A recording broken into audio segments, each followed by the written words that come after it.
Hello दोस्तों, स्वागत है आपका इस नई वीडियो में। दोस्तों, आज हम सौरमंडल से संबंधित कुछ महत्वपूर्ण प्रश्न लेकर के आपके समक्ष उपस्थित हुए हैं। तो बिना देरी किए इन महत्वपूर्ण सवालों को शुरू करते हैं। चलिए, जब हम सौरमंडल के संदर्भ में बात करते हैं तो पहला पॉइंट आपको क्या ध्यान रखना है कि सौरमंडल की खोज किसके द्वारा की गई है। ये सवाल आपसे पूछा जा सकता है। तब आप बोलोगे कि सौरमंडल की जो खोज है वो कॉपरनिकस के द्वारा की गई है। किसके द्वारा की गई है? आप बोलोगे कॉपरनिकस के द्वारा सौरमंडल की खोज की गई है।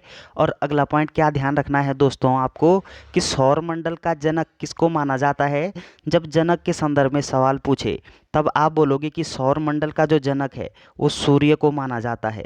जनक सूर्य को माना जाता है। और जब खोज के संदर्भ में बोले कि सौरमंडल की खोज किसके द्वारा की गई थी, तब आपका सही आंसर क्या होना चाहिए? आप बोलोगे कि सौरमंडल की खोज कॉपरनिकस के द्वारा की गई थी।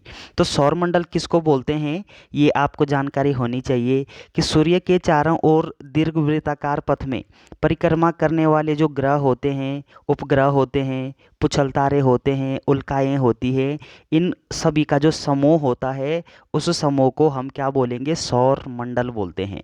तो यहाँ पे लिखा हुआ है कि सूर्य, ग्रह, उपग्रह, क्षुद्र ग्रहों आदि को मिल करके क्या बोला जाता है? सौर मंडल बोला जाता है। यानी क्षुद्र हो गए, ग्रह हो गए, उपग्रह हो गए, सूर्य हो गए, इन सब का जो अ, समूह होता है उसको हम क्या बोलेंगे? सौर मंडल बोलते हैं। और ये जानकारी हमको है कि सौर मंडल में कितने ग्रह हैं। तो आप बोलोगे कि सौर मंडल में वर्तमान समय में ग्रहों की संख्या कितनी है? आप बोलोगे 8 हैं। और चूंकि पहले कितने ग्रह थे सौरमंडल में? 9 थे।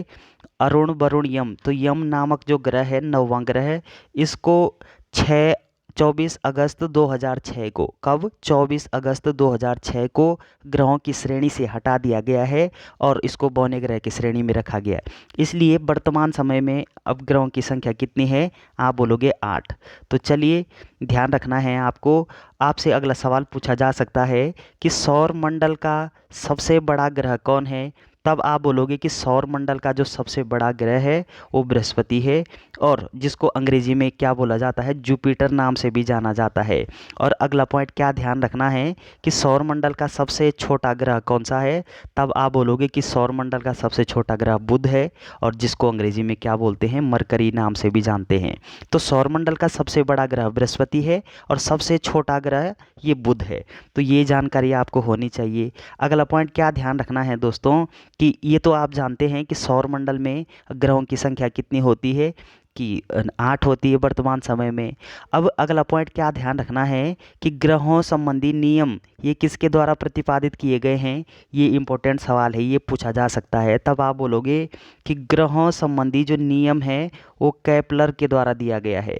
किसके द्वारा दिया गया है? आप बोलोगे केपलर के द्वारा दिया गया है।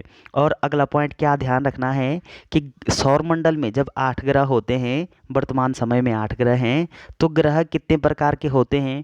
आप बोलोगे ग्रह 2 प्रकार के होते हैं। कितने प्रकार के होते हैं? ग्रह 2 प्रकार के होते हैं। एक को बोलते हैं हम क्या? आंतरिक ग्रह। एक होता है दोस्तों आंतरिक ग्रह और दूसरा होता है बाह्य ग्रह। तो आंतरिक ग्रह और बाह्य ग्रह ये 2 प्रकार से हम ग्रहों को विभाजित कर सकते हैं। अब पूछा जाएगा आपसे कि निम्न में से कौन आंतरिक ग्रह है और कौन बाह्य ग्रह है। तो आंतरिक ग्रह किस किस को बोलेंगे? बुध, शुक्र, पृथ्वी, मंगल। तो बुध, शुक्र, पृथ्वी, मंगल ये 4 हमारे क्या हैं? आंतरिक ग्रह हैं। और बृहस्पति, शनि, अरुण, वरुण, ये 4 बृहस्पति, शनि, अरुण, वरुण ये क्या हैं? ये हमारे बाह्य ग्रह हैं। तो 4 आंतरिक ग्रह हैं, 4 बाह्य ग्रह हैं। 4 और 4 8, कुल वर्तमान समय में कितने ग्रह हैं? 8। और यम को 24 अगस्त 2006 को ग्रहों की श्रेणी से हटा दिया गया है। तो चलिए, अगला पॉइंट आपको क्या ध्यान रखना है कि परीक्षा में सौरमंडल के जो ग्रह हैं उनका क्रम पूछा जा सकता है आपसे। तब आपको क्या ध्यान रखना है कि सबसे बड़ा ग्रह तो उसमें कौन? बृहस्पति है और सबसे छोटा बुध है। लेकिन अगर आपसे क्रम पूछे तब आपका क्रम क्या होना चाहिए? तो इधर क्या है कि आकार के क्रम में सौर मंडल के ग्रह, तो मतलब आकार किसका आकार सबसे बड़ा है, किसका आकार छोटा है। तो इसके संदर्भ में अर्थात हम कहेंगे अवरोही क्रम में ग्रहों का क्रम किस प्रकार होना चाहिए। तो सबसे बड़ा बृहस्पति है, उसके बाद शनि है, अरुण है, वरुण है, पृथ्वी है, शुक्र है, मंगल है और बुध है। तो बुध सबसे छोटा है, बृहस्पति सबसे बड़ा है। और अगर वो मध्य का पूछे तो 1 2 3, तो मध्य में हमारे ये 2 ग्रह आ जाएंगे यहाँ पे। तो कुछ इस तरीके से आपसे सवाल पूछे जाने की पूरी पूरी संभावनाएं बनती हैं।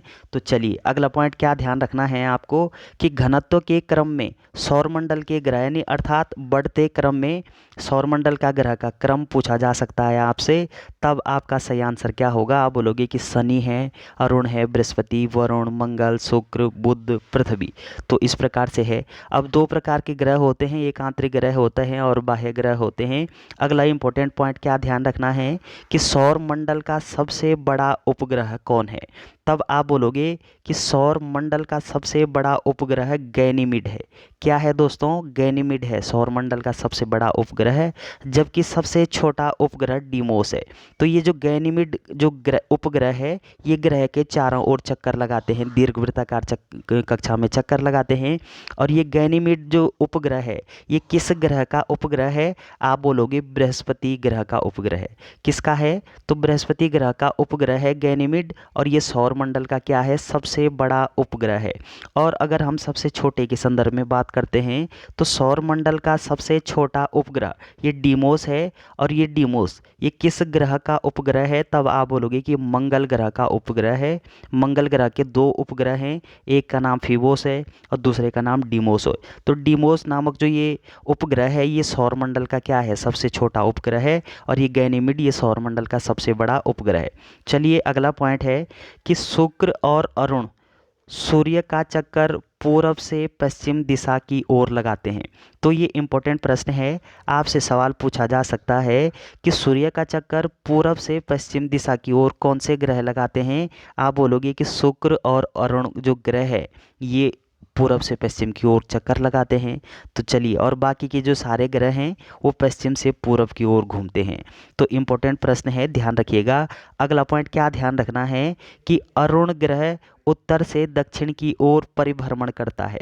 अब इम्पोर्टेंट सवाल पूछा जा सकता है आपसे कि कौन सा ग्रह है जो उत्तर से दक्षिण की ओर परिक्रमण यानी परिभ्रमण करता है। तब आपका सही आंसर क्या होगा, आप बोलोगे अरुण ग्रह। तो चलिए, और कॉपरनिकस के द्वारा क्या की गई थी, इसकी खोज की गई थी, सौरमंडल की खोज। इंपॉर्टेंट पॉइंट अगला क्या ध्यान रखना है कि दिन रात की अवधि बराबर होने पर सूर्य की किरणें भूमध्य रेखा पर सीधी पड़ती है। तो भूमध्य रेखा पर जब किरणें सीधी पड़ती है तो उससे क्या होता है, दिन और रात की अवधि बराबर होती है। तो चलिए, वीडियो अगर आपको अच्छी लगती है तो चैनल को सब्सक्राइब करना ना भूलें। Thanks for watching.